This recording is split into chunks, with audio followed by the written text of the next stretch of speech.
In today's episode, we look at a contract, a hit, after a £5,000 fee was arranged to murder a university student. Sam Davies, 23 years old, was lured to a park in Lincolnshire. There he was brutally attacked and would later die of his injuries. It had been rumoured Sam Davies had teamed up with a rival dealer to rob a stash house of the crew he worked for. It'd be a contract by one of Lincoln's biggest Class B dealers, pulling in $500,000 a year.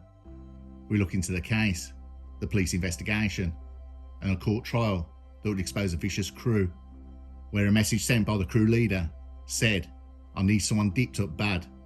There's 5 there."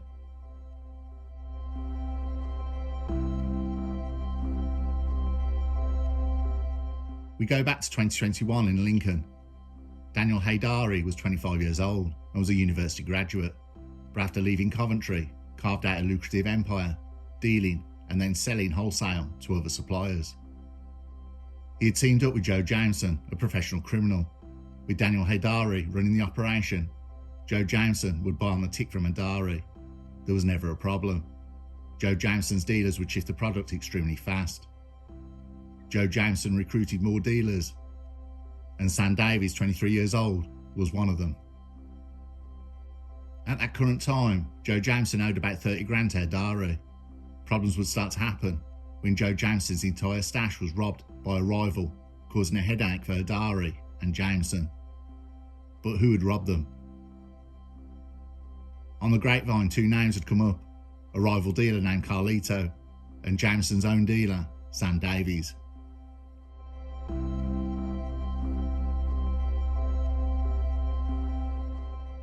Sam Davies was not coping in the life of a dealer at that time. Sam was having episodes of high anxiety and bouts of immense fear. Joe Jameson had a row with Sam Davies, leading to the pair falling out and parting ways. Sam Davies' girlfriend said Sam was having mental health problems, but instead of going to the doctors, he started self-prescribing, buying from rival dealer Carlito. But Carlito started befriending Sam Davies and had got Sam hooked. Everything that was given to Sam by Carlito was messing with his mind. Sam Davies had been left highly suggestible, and Carlito was able to get from Sam Davies where Joe Jameson had kept his entire stash. It is not known who burgled the pad, but the 8 grand stash was taken and a laptop that belonged to a friend of Haydari.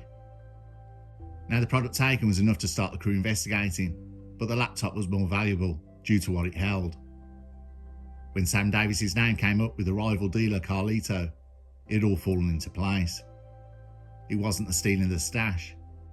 It's the major disruption it had caused and made their crew look weak. There may have been a second theft by Sam Davies, but it was only mentioned once and was not elaborated on any further.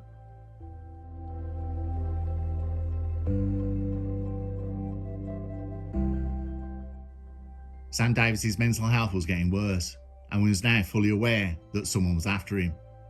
He told a friend there's a £20,000 contract on his head, and this was on May the 23rd, 2021. Meanwhile, Joe Jameson had pulled up in a black Audi and had spoken to Sam Davies' girlfriend. Joe Jameson said, "Where is he? Is he at your house? I'm going to effing kill him."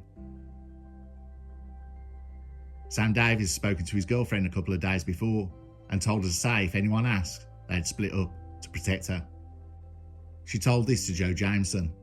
Jameson then warned her that if she was lying, he was going to kill Sam Davies and hurt her too. Sam Davies' girlfriend said he wasn't shouting, he was speaking. He was kind of unbothered and quite calm while he was making these threats. Jameson's passenger never even looked at her, she said, when he made these threats. Jameson and Haydari got a phone number for 20-year-old Imanta Skokman from 21-year-old Billy Gill, a contact of Haydari's. Billy Gill vouched for Gockman as someone suitable to carry out the hit. Haydari had contacted Billy Gill previously and said in the message, "I need someone dipped up bad, there's 5 there." Billy Gill said he knows someone who has done this stuff before. Gockman was given the contract.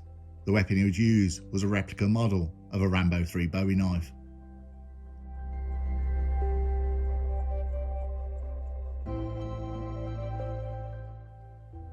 On the 27th of May 2021, rival dealer Carlito had contacted Sam Davies to meet him.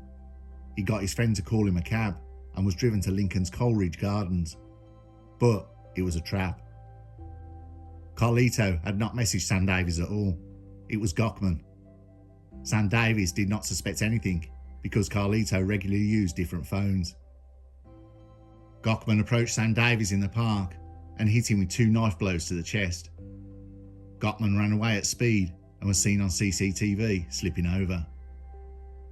At 10:48 p.m, Sam Davies managed to get to a house and knock on the door.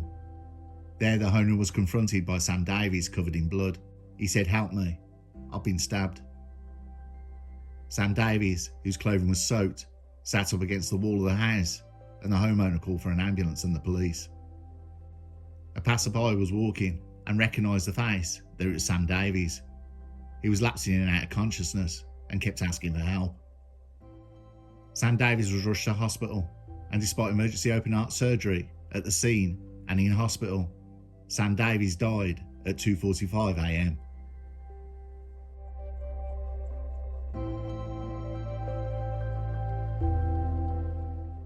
On the 28th of May 2021, the attempted murder investigation was changed to a murder inquiry.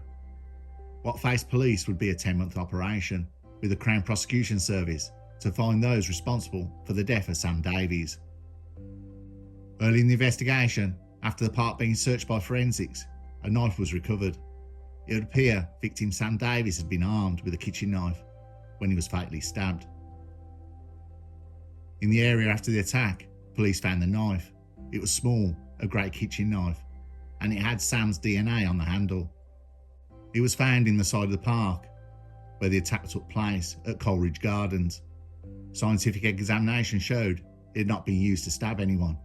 It did have Sam Davies' DNA on it and believed that it belonged to him. Imantas Gochman was identified as the attacker through forensic evidence from the knife, which he had abandoned nearby. Searches of his home also revealed that he was familiar with the use of knives and that could only be used for violent purposes. Before the attack took place, Joe Jameson made a threat to a witness, Sam Davies' girlfriend, that he was looking for Mr. Davies and he was going to kill him. This allegation led to a charge of making a threat to kill.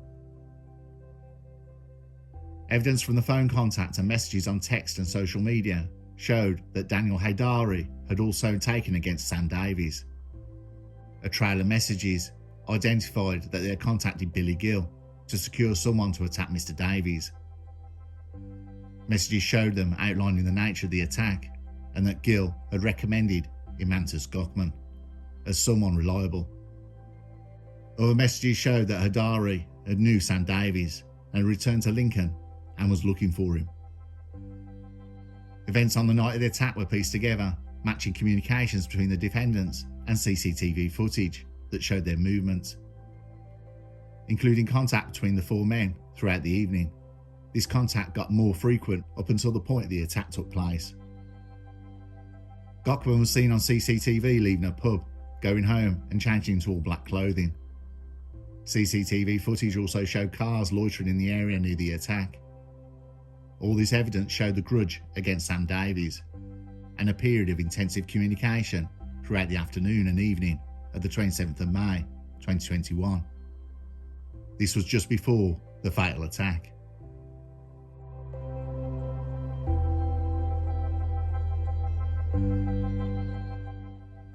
At Nottingham Crown Court in April 2022, with the Honourable Mr Justice Goss presiding, the Crown Prosecution demonstrated to the jury that the intent of the attack was to kill or cause serious harm, and it was therefore murder.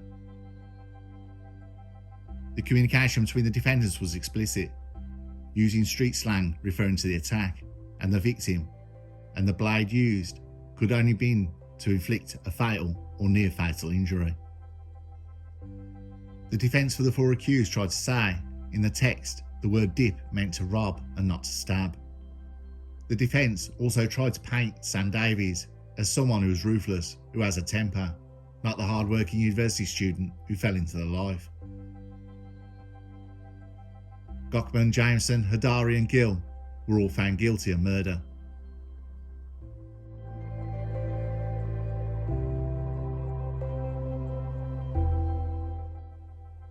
Passing sentence, the Honourable Mr Justice Goss told Joe Jameson, who was also convicted of making threats to kill. Events overtook the threat, which turned into reality. Joe Jameson was sentenced to life and will serve a minimum term of 25 years. Amantas Gockman, the judge said, had carried out the attack with a lethal weapon in the expectation of financial reward. Amantas Gockman was sentenced to life in prison and will serve 24 years. Gill and Adari were told they'd been instrumental in the planning of the attack. Daniel Haydari was sentenced to life and will serve a minimum of 25 years. Billy Gill was sentenced to life and will serve a minimum term of 23 years. The judge described Sam Davies as a gifted young man who intended to return to complete his university studies. His family will never know what might have been, and plans made will remain unfilled, the judge said.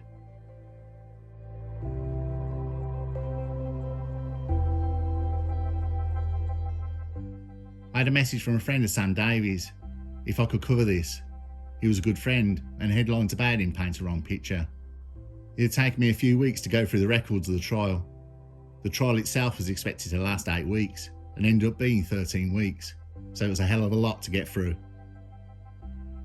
The news headlines didn't say much, that a man had been stabbed and later died in hospital.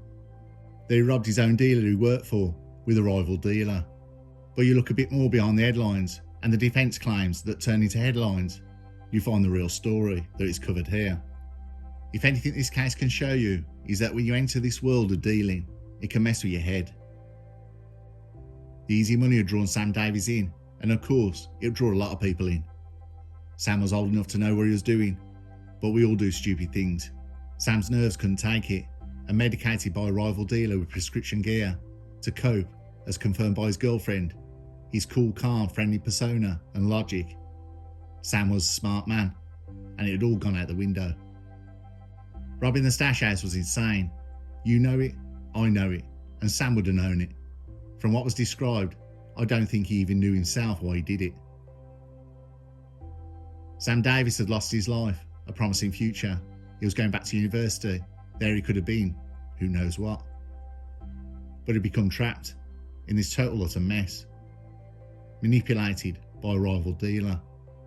The crew were quick to solve the problem with planning Sam Davies' end.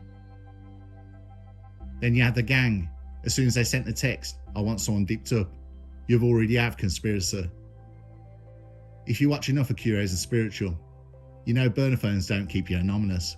They're traced wherever you go, and CCTV watching your every move. I thought, let's try it myself. Let's see how many cameras catch me walking to my local park, half a mile away. As soon as I leave my house, 3 Ring cameras catch me. On my half a mile journey, 22 door cameras in all, a road camera, a petrol station camera, and cameras on both sides of the park. My whole half mile journey had been recorded.